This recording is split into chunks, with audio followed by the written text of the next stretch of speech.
es el área de consejería bíblica. Esta es un área muy importante para lo que nosotros estamos haciendo. ¿Qué estamos haciendo? Estamos esforzándonos por ver surgir en diferentes partes comunidades pequeñas, grupos pequeños. La fraternidad se compone de comunidades pequeñas. Los que van a estar con nosotros en el encuentro del mes de finales de abril y mayo, o mejor, principios de mayo, van a saber mucho más por qué, porque vamos a dedicarnos a eso en esos días. Ojalá muchos puedan estar con nosotros. Si no, eh, nuestro esfuerzo está encaminado en ver muchas comunidades pequeñas, grupos pequeños, y esta área de la consejería es absolutamente crucial para poder trabajar con las personas que van a llegar a esas pequeñas comunidades. Entonces, este es un entrenamiento muy importante. La palabra, estamos hablando de consejería, la palabra consejo, esa es una palabra que viene en el español, consejo, viene del latín concilium y básicamente habla a través de la historia de grupos de personas que se reunían y eran entendidas y buscaban entre todos la mejor opinión, la mejor decisión para poder llegar así a mejores conclusiones o mejores decisiones. Las ciudades tenían consejos, los reinos tenían consejos y la palabra viene de ahí. Pero también es un principio que vemos en las escrituras.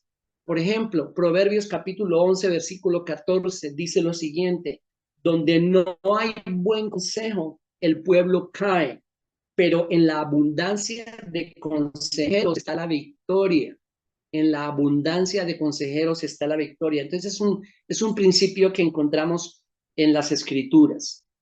Ahora, el Nuevo Testamento, hablando en este contexto del consejo, el Nuevo Testamento nos insta a todos nosotros como cristianos a ayudarnos unos a otros, a hacerlo a través de la enseñanza y la amonestación, para que haciendo eso entre unos y otros podamos crecer juntos en el conocimiento de Dios y de los principios de Dios. Entonces el Nuevo Testamento nos insta mucho a enseñarnos, a amonestarnos, a edificarnos. Déjeme leer dos textos específicamente en este punto. Colosenses 3:16 dice lo siguiente: que la palabra de Cristo habite en abundancia en ustedes, con toda sabiduría, enseñándose y amonestándose unos a otros con salmos, himnos y canciones espirituales, cantando a Dios con acción de gracias en sus corazones. Entonces, dos cosas muy importantes: que la palabra de Cristo more en abundancia en ustedes. ¿Para qué? Para que podamos entonces hacer el ejercicio de enseñarnos y amonestarnos unos a otros. ¿Con base en qué? En esa abundancia de la palabra que hay en nosotros. Y por eso estamos aquí, llenándonos cada vez más de la palabra del Señor. El otro está en Primera de Tesalonicenses capítulo 5 versículo 11. Dice: por tanto, confórtense los unos a los otros y edifíquense el uno al otro, tal como lo están haciendo. Solamente dos textos de muchos que podríamos dar en el Nuevo Testamento que nos invitan a hacer este ejercicio de enseñarnos unos a otros, de exhortarnos unos a otros, amonestarnos unos a otros, y ahí es donde cabe la palabra aconsejarnos unos a otros. Ojo, en ninguna manera se debe entender esto de la consejería bíblica como el tratar de ayudarnos unos a otros basados en experiencias u opiniones personales. Y en nuestras culturas estamos llenos de eso. Para darles una ilustración, uno se enferma de la tos y la gente lo escucha tosiendo y en una semana uno puede recibir de 15 a 20 diferentes soluciones para la tos. Tómese esto, yo le aconsejo esto, chúpese esto, muerda esto, haga esto. Y uno no, al fin uno no sabe cuál de los consejos seguir, porque cada persona tiene su propia opinión. De pronto, a alguien le funcionó el jarabe de totumo, pero de pronto a otra persona no. Entonces, cuando hablamos de consejería bíblica, no podemos entender la consejería bíblica que esté basada en nuestras propias opiniones o en nuestra propia experiencia o en la experiencia de alguien más. Entonces, ay, usted tiene ese problema en su vida o en su matrimonio, en su relación de pareja. Imagínese que yo conozco un hermano que se llama Jorge y lo que le pasó a él fue eso. Haga lo mismo que él. Esa es una opinión personal. Esa es una experiencia de otra persona. La consejería bíblica no tiene que ver con estas opiniones personales o experiencias, sino que todos lo que necesitamos es ser enseñados en el consejo de Dios. Ahí sí, el consejo de Dios que encontramos en las escrituras. Aquí está el consejo de Dios. En ese consejo de Dios sí. Entonces nosotros dejamos el nombre de consejería bíblica porque es muy popular, porque es muy conocido, pero realmente no necesitamos ser aconsejados en el sentido humano. Necesitamos ser enseñados en las escrituras. Y una vez más, por eso necesitamos permitir que la palabra de Cristo more en abundancia en nosotros para poder enseñar a otros los principios de Dios. Hablando del consejo de Dios, Proverbios 19:21 dice, muchos son los planes del corazón del hombre, mas el consejo del Señor permanecerá. ¿Cuál es el que permanecerá? El consejo del Señor que está en las Escrituras y no el nuestro. Y también Hechos capítulo 20, versículos 25 al 27. Pablo dice, y ahora yo sé que ninguno de ustedes, entre quienes anduve predicando el reino, volverá a ver mi rostro. Por tanto, les doy testimonio en este día de que soy inocente de la sangre de todos, pues no rehuí declararles todo el propósito o consejo de Dios. ¿Qué hizo en esos años en que él estuvo allá en Éfeso, predicando el Evangelio, predicando las Escrituras? Él estuvo dándoles el consejo de Dios. Entonces el consejo de Dios tiene su único fundamento en las Escrituras, en el consejo de Dios. Es equivocado también pensar en que la consejería bíblica puede ser una visita de oficina o resultado de un encuentro casual. Entonces, para ponerlo así en nuestros términos, muchas veces llega gente a nosotros, ay, miren, me podrían dar un consejo a ver si en 15 minutos me enseñan cómo arreglar mi vida y mi matrimonio. Ustedes tienen la fórmula mágica que en 10 minuticos pudieran así rápidamente comentarme. No, no tenemos la fórmula mágica porque no existe. Ni existe el consejo de 10 minutos, ni existe la consejería de oficina, que es tan popular entre nosotros.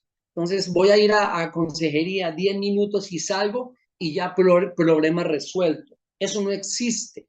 Cuando hablamos de consejería bíblica, estamos pensando en un proceso de discipular a otra persona, de enseñar a otra persona. Y este proceso requiere tiempo y requiere relacionamiento.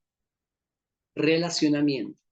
Entonces, cuando comenzamos un proceso así con una persona, lo primero que tenemos que decirle es, pero esto va a requerir tiempo y va a requerir que nos conozcamos, si no nos conocemos, que avancemos en ese relacionamiento hasta que haya confianza, hasta que nos conozcamos mucho más, hasta que compartamos muchas cosas del Señor juntos y conocemos del Señor los dos o las cuatro personas si se trata de dos parejas.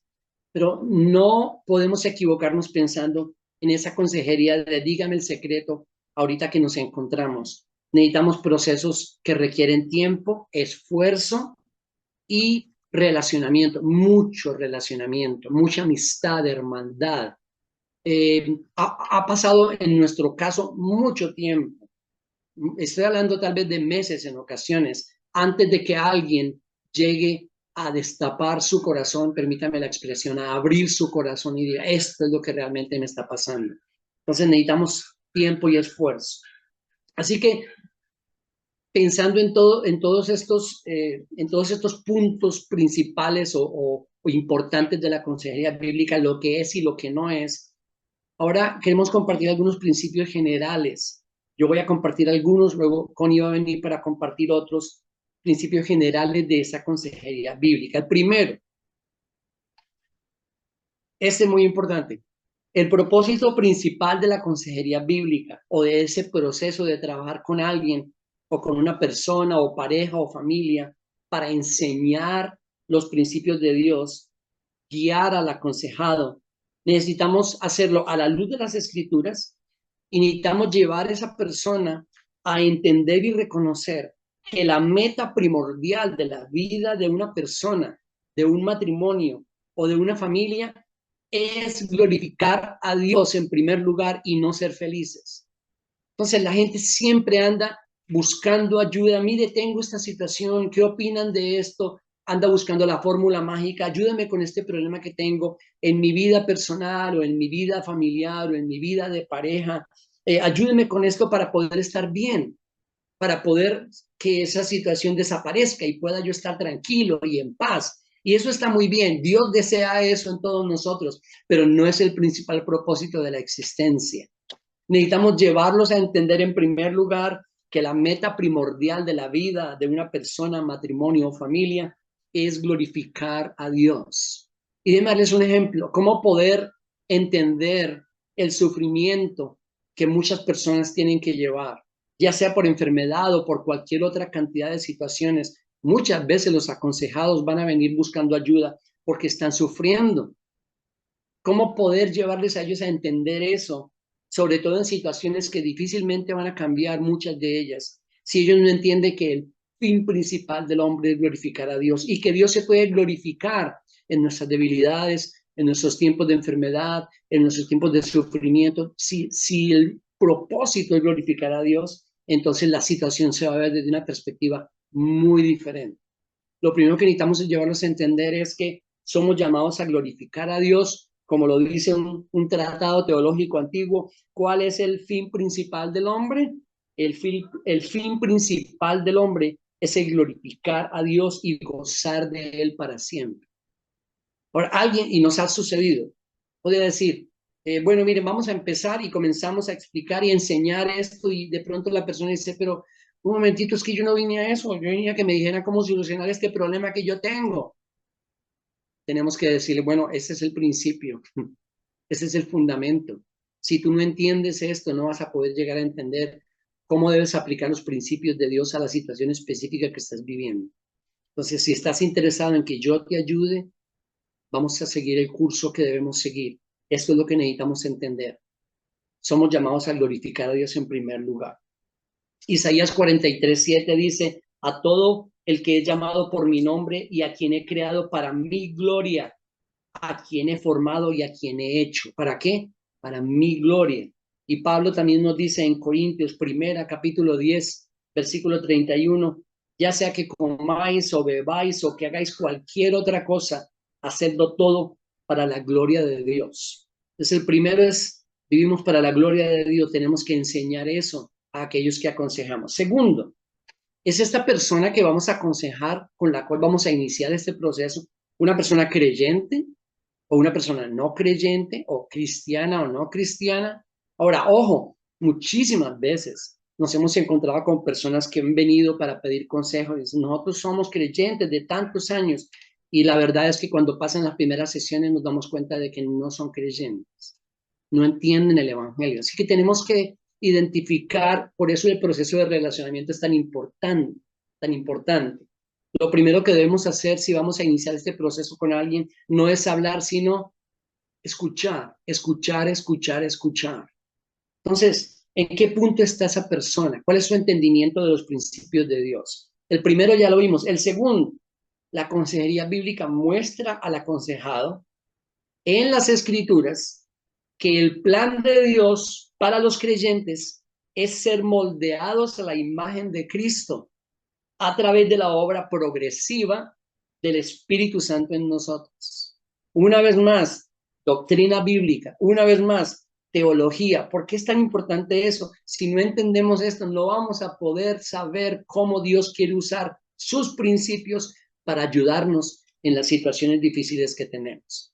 ¿De dónde han venido todas las situaciones difíciles en la vida personal, en la vida matrimonial, en la vida familiar y en la sociedad? Han venido de una sola fuente, el pecado. Y el pecado es el alejarnos e ir en contra y vivir en contra de los principios de Dios. Toda transgresión de la ley de Dios es pecado. Entonces ese es el origen de todos los problemas personales, de carácter, el problema de ira, el problema de no controlarse en sus emociones, el problema de la infidelidad en el matrimonio, el problema, cualquier tipo de situación personal o familiar tiene su origen en el pecado, en en habernos alejado de los principios de Dios. Necesitamos entender cómo Dios en Cristo ha planeado para nosotros el que podamos ser llevados a través de ese proceso de transformación, que es un proceso de transformación progresiva, porque vamos, como dice 2 Corintios 3:18, de gloria en gloria. Es un proceso, no se va a dar de la noche a la mañana, pero debe darse. Si alguien realmente es creyente, debe darse que a medida que crece en el conocimiento de Dios y en el entendimiento de que Dios quiere transformarlo por la obra del Espíritu Santo en Cristo Jesús, esa persona va a poder llegar a ver cómo su vida poco a poco es transformada. Esa transformación tiene que darse. Déjenme leerles el texto, 2 Corintios 3:17-18. Ahora bien, el Señor es el Espíritu, y donde está el Espíritu del Señor, hay libertad. Pero nosotros todos, con el rostro descubierto, contemplando como en un espejo la gloria del Señor, estamos siendo transformados en la misma imagen de gloria en gloria, como por el Señor, el Espíritu. 2 Corintios 3:17-18. Entonces, esto es muy importante, que ellos puedan llegar a entender ese proceso que Dios tiene planeado para todos nosotros en Cristo Jesús a través de la obra del Espíritu Santo. Tercero, la consejería bíblica tiene todo su fundamento en las Escrituras y no en las experiencias del consejero o de otras personas. Ya lo habíamos dicho, solo estamos reiterando. Y el énfasis quiero hacerlo de una forma diferente. Tampoco tiene su base en buenas ideas o intenciones del consejero. Sí, por supuesto que el testimonio del consejero o de otras personas puede llegar a ser de ánimo para el aconsejado, puede animarlo, puede ayudar a su fe, a creer que realmente el poder de Dios en esta transformación de la que acabamos de hablar tiene lugar, es real, pero tiene que estar basado en las Escrituras. Esa no debe ser la base para el cambio que se busca, el testimonio nuestro o el de otra persona. Solo la Escritura es el fundamento. Recordemos también que Dios obra de maneras diferentes en cada uno de nosotros. Dios usa sus principios en mi vida de una forma diferente que los puede usar en la vida de otra persona. Los principios no cambian, son exactamente iguales, pero Dios puede usarlos de una manera diferente en la vida de cada persona. Entonces, aquí quiero hacer énfasis en lo siguiente. Creo que todos nosotros, si somos creyentes, somos llamados a enseñar a otros lo que hemos recibido nosotros de gracia. ¿Por qué lo digo? Porque es muy común escuchar en el contexto cristiano evangélico: no, yo no soy llamado a eso. Dios llama a otros a ser consejeros, a ser los que enseñan. Yo no soy llamado, yo soy llamado a otras cosas. Soy llamado a servir, abriendo la puerta o sirviendo los alimentos, no sé, de cualquier otra forma. Amén por todos los demás servicios. Pero creo que todos nosotros somos llamados a prepararnos, a llenarnos de las Escrituras cada vez más para estar más capacitados en enseñar a otros los principios de Dios. Yo creo que el problema muchas veces está en que somos perezosos y no estamos interesados en esforzarnos para leer, para estudiar, para meditar, para memorizar, para inquirir, para ir más allá, para profundizar en los principios de Dios que están transformando nuestra propia vida, pero pueden transformar la vida de aquellos que están pidiendo consejo a nuestro alrededor. Entonces, creo que es más cuestión de no querer, y a veces son excusas, de que no, yo no soy llamado a eso, yo soy llamado a otra cosa. A mí póngame a otra cosa, pero no ayudar a nadie ni enseñar a nadie. Creo que todos los cristianos somos llamados a hacer eso. Y por eso el énfasis en ser entrenados, en ser enseñados, en que nosotros nos llenemos de las Escrituras, es un énfasis que todos nosotros debemos hacer. Juan capítulo 8, versículos 31 al 32 dice: entonces Jesús decía a los judíos que habían creído en él: si vosotros permanecéis en mi palabra, verdaderamente sí, y conoceréis la verdad, y la verdad os hará libres. Hebreos 4:12, porque la palabra de Dios es viva y eficaz y más cortante que cualquier espada de dos filos. Penetra hasta la división del alma y del espíritu, de las coyunturas y los tuétanos, y es poderosa para discernir los pensamientos y las intenciones del corazón. Entonces, la base fundamental está en las escrituras, y esto nos lleva al cuarto punto. El consejero bíblico no debe tener expectativas equivocadas respecto a su servicio. ¿Qué significa eso? No podemos esperar, no podemos creer que en nosotros hay algo, en nuestra sabiduría, en nuestras palabras, en nuestra forma de vivir, en nuestro testimonio, que va a cambiar la vida de la otra persona. ¿Qué es lo que los va a hacer libres a ellos? Lo mismo que nos hace libres a nosotros, las escrituras. Entonces, aquí hay otra equivocación muy común, y es el hecho de que la gente, como no está muy interesada muchas veces, la gente quiere que su problema se solucione, pero cuando les hablas de trabajo, de leer, de estudiar, de memorizar, de inquirir, entonces, ay, no, pero usted más bien no puede darme el secreto. No, no hay secreto. No hay secreto. Y lo que nosotros no podemos hacer es, dígame usted, no. Tenemos que guiarlos a que ellos vayan a las escrituras. Ellos necesitan encontrar en las escrituras los principios de Dios que cambien sus vidas. Yo no les puedo dar eso. Son las escrituras las que les van a dar eso. Entonces, en ocasiones, voy a colocar un ejemplo, estamos ayudando a alguien, estudiamos un pasaje con la persona y le decimos, bien, quiero que de este pasaje del que hemos hablado, vas a estudiarlo, vas a leerlo, vas a meditarlo, vas a buscar más información acerca del pasaje. Y la próxima semana que nos encontremos, vamos a volver a hablar sobre el pasaje. Y quiero que me digas qué encontraste ahí. Llega la próxima semana y la persona se encuentra con nosotros. ¿Cómo te fue? Ay, no, yo no leí nada. Ay, no, es que estuvo tan claro lo que ustedes dijeron. Es que no estamos interesados en seguir contigo, porque no queremos perder nuestro tiempo. Tú necesitas ir a las escrituras y encontrar en las escrituras los principios que van a transformar tu vida. Si es que quieres dejar de ser como eres con tu esposa o con tu esposo o con tus hijos o con tus compañeros de trabajo y todos esos problemas que tienes por los que viniste a pedir consejo. Yo no tengo la solución. La solución está en los principios de Dios. Tú necesitas ir. Yo voy a guiarte cómo ir y encontrarlos, pero tú tienes que hacerlo. Ay, ¿qué libro fue el que estábamos leyendo? No. Entonces, yo no voy a perder tiempo con una persona que tras semana jamás está interesada en leer, repasar lo que vimos, adentrarse en ese pasaje. Porque mientras yo estaba preparándome para poder llevarlo y guiarlo, de pronto él estaba viendo la novela o el partido de fútbol y entonces ni modo, yo no puedo transformarlo. Entonces tenemos que ser muy realistas en esas expectativas. Yo no puedo cambiar el comportamiento de otros. Además, el propósito original no es cambiar el comportamiento de alguien, es que esa persona encuentre esa nueva vida que hay en Cristo a medida que conoce y crece en el conocimiento de Dios y aplica esos principios de Dios a su día a día, a su forma de vivir, a su forma de hablar, a su forma de comportarse.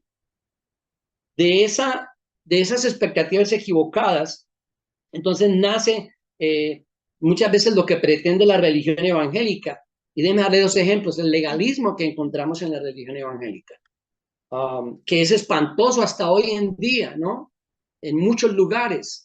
Déjenme darles un ejemplo. Una vez estuve en un lugar visitando y el pastor desde el púlpito dijo lo siguiente en una comunidad cristiana. Dice, hermanos, ahora que nos vamos a la casa y esta semana más les vale que se porten bien, porque en cualquier momento les caigo de sorpresa, a ver qué los encuentro haciendo. Y yo lo escuché y dije, o sea que él pretende que la gente se porte cristianamente solo porque está esperando que de algún momento a otro les llegue de sorpresa y los encuentre. Eso no es el evangelio, esa no es la verdad de la Biblia, pero es algo muy común. Y la otra es, venga al templo, venga a la iglesia. Con tal de que usted venga a la iglesia, ahí está todo, hermano. Si usted viene a la iglesia, usted está bien con el Señor. Si no viene, usted está mal con el Señor. No me interesa mucho qué tanto usted conoce los principios de Dios, qué tanto usted está creciendo en el conocimiento de Dios. Lo importante es que venga. Y por eso tenemos hoy en día templos de toda índole llenos de personas llenas de dificultades, llenas de necesidades, en tremenda necesidad por la falta de conocer los principios de Dios. Entonces son los primeros 4. Ahorita viene Connie con otros 4. Otros 4. El número 5, que es muy importante también para cuando nosotros entramos a trabajar con una persona o con una familia o con una pareja. No debemos de tratar de crear una dependencia. No se debe tratar de crear una dependencia entre el aconsejado y el consejero. Y eso puede ir en 2 vías, porque a veces el consejero empieza a, de cierta manera, a lo que estaba compartiendo Martín, a tratar de controlar con base en su criterio lo que la otra persona tiene que hacer o dejar de hacer. O al contrario, empieza a crearse una dependencia tan fuerte del aconsejado que no puede tomar ninguna decisión sin antes llamar a la persona a decirle, ¿tú qué opinas? Dime qué es lo que qué es lo que yo debo hacer. Esa no es la meta a la hora de aconsejar. La meta a la hora de aconsejar es que nosotros como hermanos en Cristo les llevemos y les estemos permanentemente y les estemos animando a crecer en su relación con Cristo. El hecho de que puedan estar meditando en las escrituras, no de una manera religiosa, como a veces se nos ha enseñado la Biblia en un año y córrale, con tal de que puedas cubrir 2 capítulos del Antiguo Testamento y uno del Nuevo Testamento para que en los 365 días ya puedas decir que leíste la Biblia. Se trata de que nosotros podamos enseñarle a esa persona a ir a la Biblia y a meditar en un pasaje para que ese pasaje él pueda extraerle la vida, porque acuérdense que la Biblia es un libro vivo. Y entonces cuando nosotros nos sentamos con él, Cristo a través del Espíritu Santo empieza a manifestarse en nosotros y a mostrarnos esa verdad. Por eso se trata de que la persona encuentre esos principios por sí mismos. Usando la palabra y con la ayuda del Espíritu Santo, por supuesto, todos estos principios empiezan a crear vida en cada uno de nosotros. Y es cuando se produce una convicción real y verdadera y una transformación. Porque si yo vengo y le digo a una persona, toma, aquí está el manual de conducta que tienes y que no tienes que hacer, la persona lo va quizás a hacer por unos meses, quizás le pueda ir bien por 6, 7 meses, pero por cuanto no has recibido esa convicción, ese sello allá en su corazón, en su mente del Espíritu Santo, otra vez va a intentar volver a lo mismo, porque esa es la tendencia que hay en nuestro corazón. Entonces, tenemos que empezar a procurar de todas las maneras el estimular a las personas que están bajo nuestro cuidado, así, en el sentido de desarrollar una relación cada vez más estrecha con el Señor, de que puedan por ellos mismos poder extraer esas verdades que nosotros encontramos en la Escritura, empezar a discernir cuáles son esos principios, y no solamente eso, conocerlos, pero cómo yo, con la ayuda del Espíritu Santo, puedo aplicar esos principios a esta situación que yo estoy enfrentando en mi vida. Esa es la única manera en que nosotros no vamos a crear dependencia. Por supuesto, va a crecer nuestra amistad, nuestro nivel de confianza, siempre vamos a estar ahí para la persona, pero definitivamente eso es, digámoslo así, es un escenario completamente diferente del de yo estar controlando o de la otra persona estar todo el tiempo pidiendo que yo le diga qué es lo que se tiene que hacer. Es bien importante, hablando de esto, que nosotros seamos muy cuidadosos a la hora de aconsejar. Siempre lo hemos aconsejado y desde que éramos jóvenes lo aprendimos, ¿no? Mujer que aconseje a mujeres, hombre que aconseje a hombres. Y es lo ideal que una pareja pueda aconsejar a otra pareja, porque definitivamente que en el diseño de Dios, tanto el hombre como la mujer, el Señor nos da perspectivas diferentes dentro de esa misma verdad que nosotros podemos añadir y contribuir y enriquecer en nuestras pláticas y en nuestros estudios bíblicos con cada uno de ellos. Entonces es bien importante que podamos involucrarnos y yo para eso animo mucho, sobre todo a las mujeres. Creo que en esa parte estamos, en cierta manera, aunque las mujeres somos la mayoría dentro de las comunidades cristianas, Creo que somos la minoría en cuanto a la profundidad en el estudio de las escrituras. Creo que la gran mayoría de las mujeres nos quedamos en la meditación de los salmos como un estudio devocional, pero no vamos un poquito más allá. Tenemos que hacerlo, en verdad tenemos que hacerlo si queremos serle de ayuda a las personas que el Señor coloque a nuestro entorno. Entonces, la meta primordial es que nosotros animemos a esa persona de nuevo a que coloque sus ojos en Cristo. Aquí está la cita y les va a llegar cuando compartamos todo el material, y es Hebreos 12, del versículo 1 al 4. Dice, por tanto, puesto que tenemos alrededor nuestro tan grande nube de testigos, despojémonos también de todo peso y del pecado que tan fácilmente nos envuelve, y corramos con paciencia la carrera que tenemos por delante, puesto los ojos en Jesús, el autor y consumador de la fe, quien por el gozo puesto delante de él soportó la cruz, menospreciando la vergüenza, y se ha sentado a la diestra del trono de Dios. Considerad, pues, a aquel que soportó tal hostilidad de los pecadores contra sí mismo, para que no os canséis ni os desaniméis en vuestro corazón, porque todavía en vuestra lucha contra el pecado no habéis resistido hasta el punto de derramar sangre. Entonces, siempre, de nuevo, el énfasis es, miren a Jesús, descubran a Jesús, cuál es el carácter de Jesús. Él está y el Espíritu Santo está dispuesto a revelarlo a través de las Escrituras. Entonces, la intención de todo este punto es que nosotros nos animemos, nos enseñemos, nos amonestemos, nos estimulemos a seguir creciendo en esa relación personal con Él. Sexto punto, el consejero bíblico debe tener límite. Por supuesto que todos y cada uno de nosotros tenemos límites. El único que es omnisciente y todopoderoso es el Señor. Nosotros no. Y tenemos que llegar a realizar nuestro servicio a nuestros hermanos con un corazón humilde, sabiendo que no nos las sabemos todas, que tenemos que actuar con muchísima responsabilidad y con muchísimo temor de Dios. Estamos trabajando con vidas, estamos afectando la eternidad de esas vidas con lo que nosotros digamos.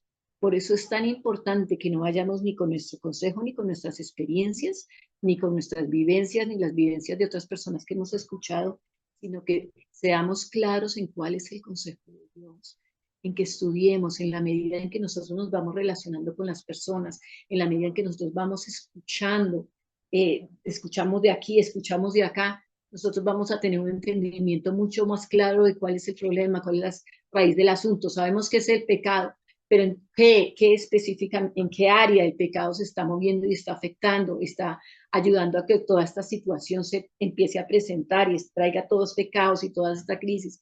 Tenemos que ir a las escrituras, llenarnos de eso. Y para eso es bien importante que nosotros, como hijos de Dios, cada día debemos estar absolutamente llenos, llenos de su consejo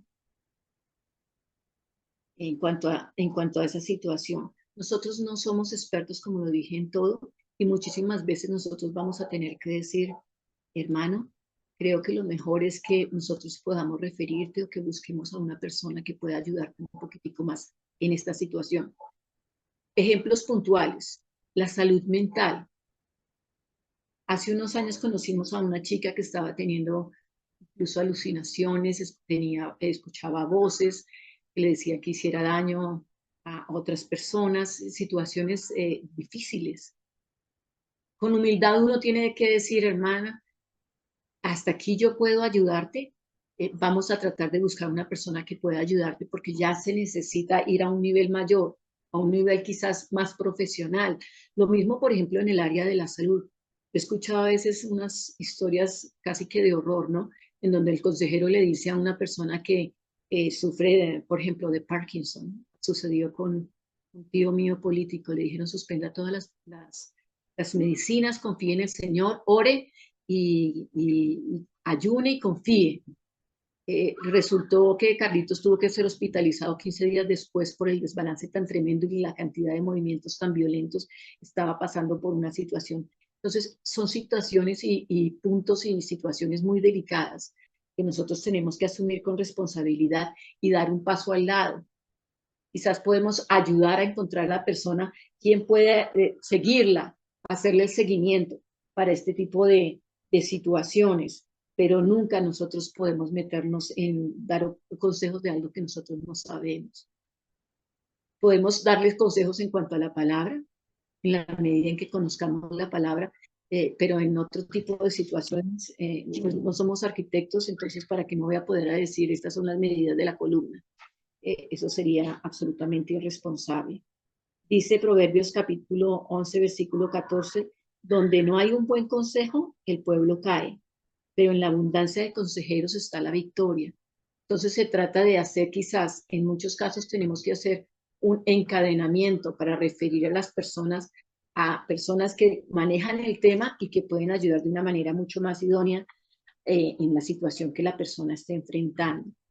Séptimo punto, un objetivo primordial en la consejería bíblica es buscar la restauración y la sanidad, no juzgar ni condenar. Esto sí tiene que ser absolutamente claro. Mira, en una de las ocasiones en que yo estaba aconsejando a una mujer que tenía muchísimos problemas, la segunda vez que yo me senté con ella me dijo, he abortado 9 veces.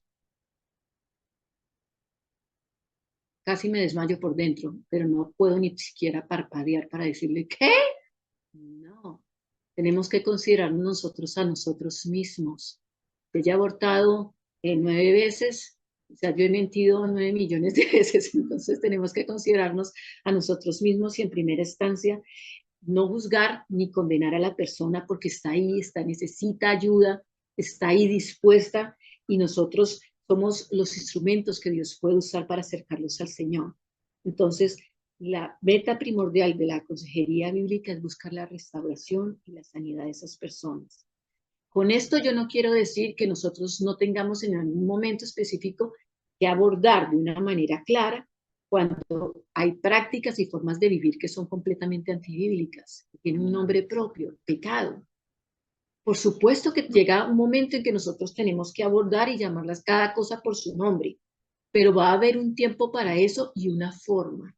Y es una forma compasiva, considerándonos a nosotros mismos como los primeros pecadores y llevando con muchísimo amor y con muchísima paciencia a la persona. La persona es como un bebé, ¿no? La idea es que vaya creciendo, pero va a tomar tiempo. Un ejemplo que para mí es muy importante en cuanto a eso, por ejemplo, cuando nosotros leemos en Juan capítulo 8, la mujer que es sorprendida en adulterio, cómo Jesús trató esta situación, porque la mujer sí realmente había sido encontrada en la consumación del adulterio. Entonces, ¿qué Jesús le dice?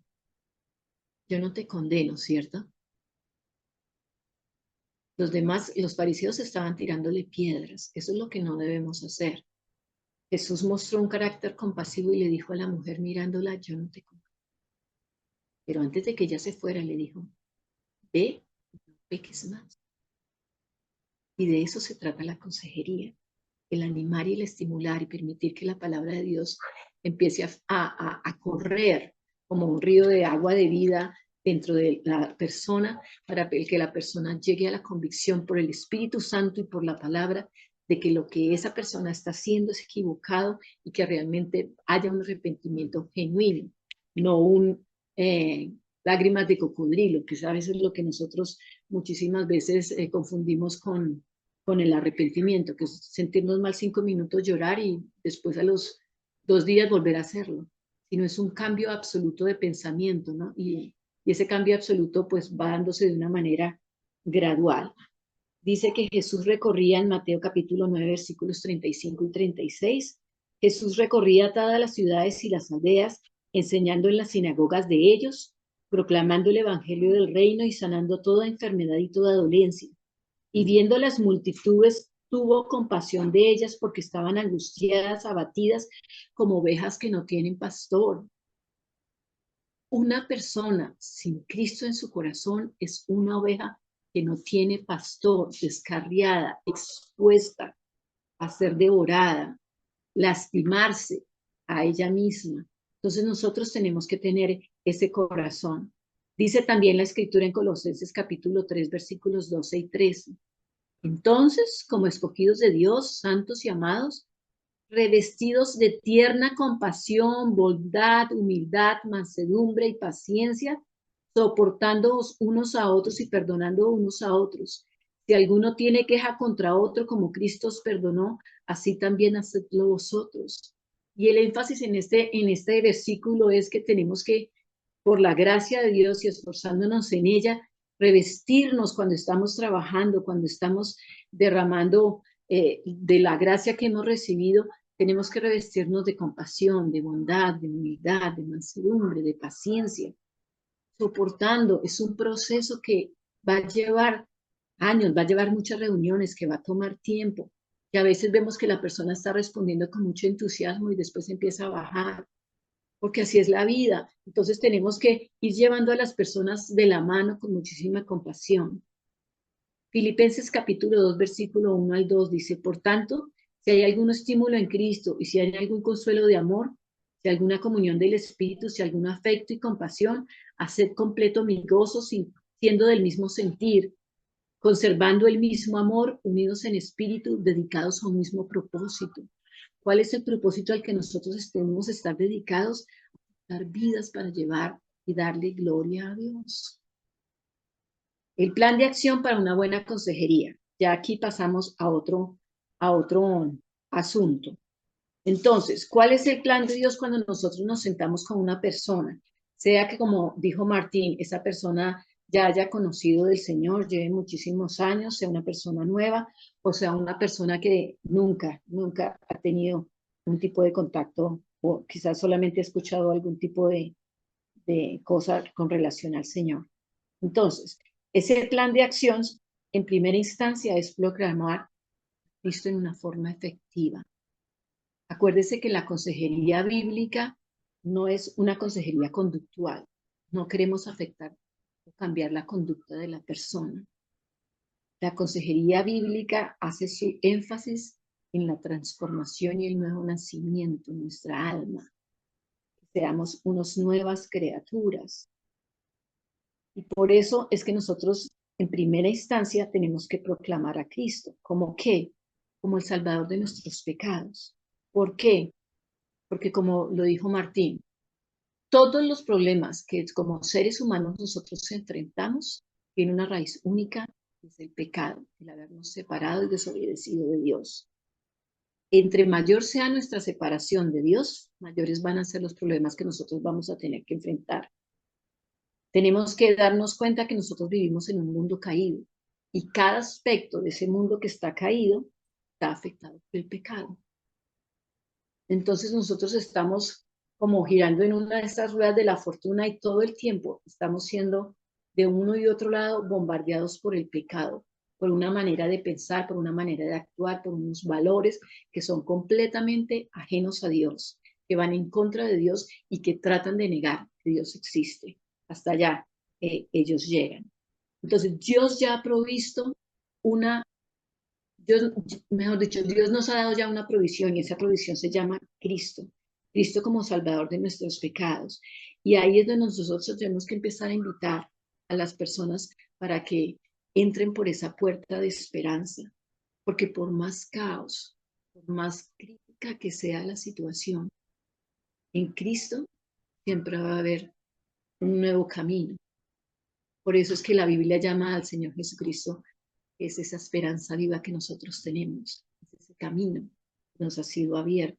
Entonces, en Cristo siempre nosotros vamos a tener una esperanza de poder no solamente cambiar esa situación, sino que el Señor entre y cambie toda nuestra vida, y al cambiar toda nuestra vida, también cambie nuestro destino eterno.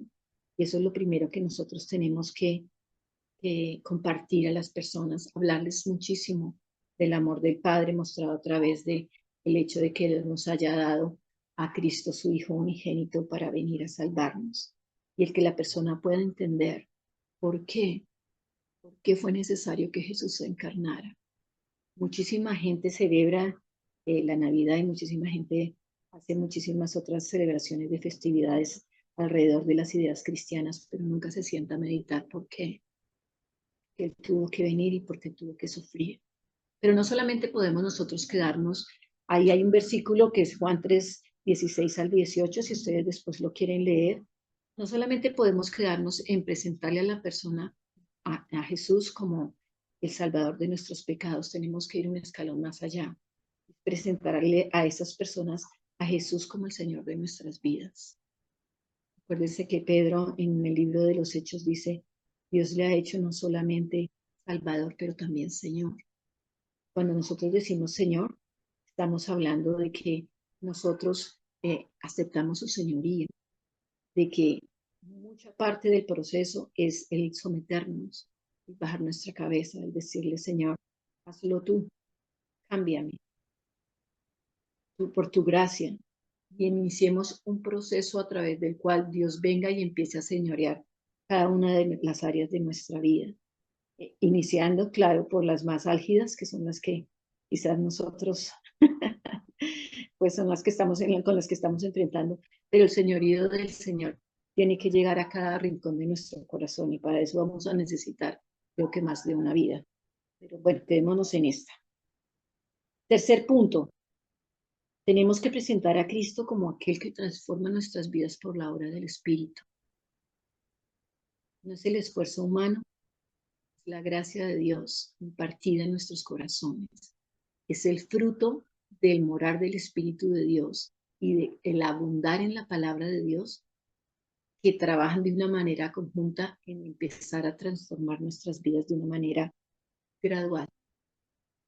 Gradual. Y Dios trabaja ese proceso de transformación en una velocidad que varía de persona a persona. Nosotros no podemos pretender que si nosotros el Señor nos ayudó y por la gracia de Dios dejamos el cigarrillo de una sola, eso sea la regla general para todos. Tenemos que tener paciencia, humildad, soportándonos y muchísima misericordia.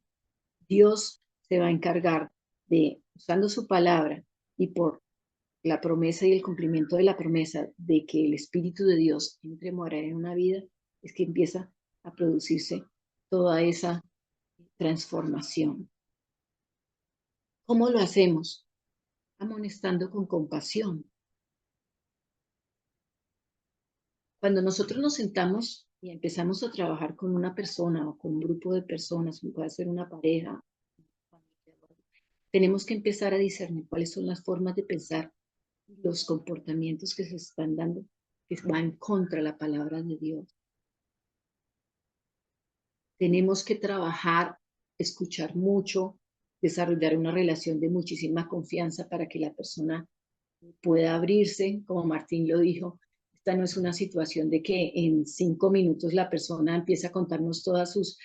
Se dan casos, sí, cuando la persona ya está muy desesperada y no sabe qué hacerlo, pero normalmente va a tomar su tiempo el hecho de ganar la confianza de esa persona, saber que va a tener la confidencialidad y que ellos también puedan conocernos a nosotros, saber que somos personas absolutamente vulnerables, que tenemos exactamente las mismas luchas de ellos, que estamos en el mismo proceso, porque a veces algunos consejeros quieren colocarse aquí y al aconsejado acá.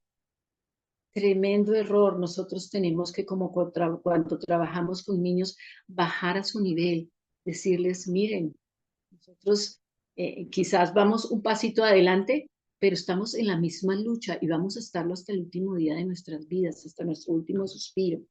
Pero tenemos que empezar a descubrir esas áreas y empezar a trabajar, como les dije yo, estudiemos muchísimo acerca de lo que dice la escritura, acerca de esas diferentes áreas, para que nosotros podamos llevar luz. En cuanto a vosotros, dice Romanos capítulo 15, versículo 14, en cuanto a vosotros, hermanos míos, yo mismo estoy también convencido de que vosotros estáis llenos de bondad, llenos de todo conocimiento y capaces también de amonestaros unos a los otros. Entonces, fíjense lo que dice acá, llenos de bondad, llenos de todo conocimiento, para que seamos capaces de amonestarnos unos a los otros. Y aquí créanme, hermanos, que es muy importante, yo creo que el Espíritu de Dios no se equivocó cuando colocó en primera instancia, llenos de bondad antes que llenos de conocimiento. Conocimiento sin bondad es más que todo letra, es látigo. Y eso es lo que no queremos nosotros darle a nuestros aconsejados o compartir con nuestros hermanos. Hay gente que se especializa en darle biblazos a la gente y como que la Biblia le tiene que entrar así con sangre, entra. No, hermanos, la Biblia entra cuando mostramos el carácter de Dios compasivo, amoroso y misericordioso. Siguiente punto, el consejero debe siempre de tratar de ponerse en los zapatos del aconsejado, de nuevo, teniendo mucha paciencia, teniendo mucho amor. Nosotros tenemos que tratar de ubicarnos y entender cuál es el cuadro completo de toda la situación. No podemos empezar a tomar solamente, digamos, los ciertos apartes. Tenemos que indagar y tenerlo más, de una manera mucho más clara cuál es todo el paisaje completo. Y de esa manera nosotros podemos empezar a llevarlos de una manera consistente, periódica a las escrituras. Vamos a estudiar, tú continúas estudiando y así todos vamos a ir aprendiendo. Es importante aquí que exista una confianza y una relación creciente entre nosotros como hermanos. Tenemos que enseñar con sabiduría. Es absolutamente vital cuando nosotros hablamos de consejería y de que las personas puedan encontrar la solución a sus problemas y a sus crisis en la enseñanza. La enseñanza es vital. ¿Por qué? Porque la enseñanza comunica la verdad que contienen las escrituras. Entonces tenemos que cuidadosamente seleccionar pasajes de la Biblia para que nosotros podamos compartirlos, alimentarlos, meditarlos y al mismo tiempo enseñarlos a esas personas que se encuentran en estas diferentes situaciones. Tenemos que, como les dije ya, y esto es otro énfasis que hemos repetido muchas veces, tenemos que ser muy cuidadosos en servir con amor. No solamente dar Biblia, Biblia, Biblia, Biblia, Biblia, Biblia, como si fuéramos computadores. Somos seres humanos y estamos trabajando con seres humanos y tenemos que empezar a compartir esas verdades y las aplicaciones, colocándonos también y siendo conscientes de que nosotros somos los primeros que necesitamos aprenderlo. Cada vez que nosotros con Martín nos sentamos a aconsejar, sea a un joven, a un adulto, a una pareja, a una familia, uno se da cuenta del nivel de aprendizaje que uno recibe, no solo simplemente escuchando y también compartiendo todas esas verdades que de antemano nosotros hemos estudiado. Entonces, hasta aquí llegamos hoy. En la próxima sesión vamos a hablar un poco más enfocados en matrimonios, en parejas, relación matrimonial y familiar.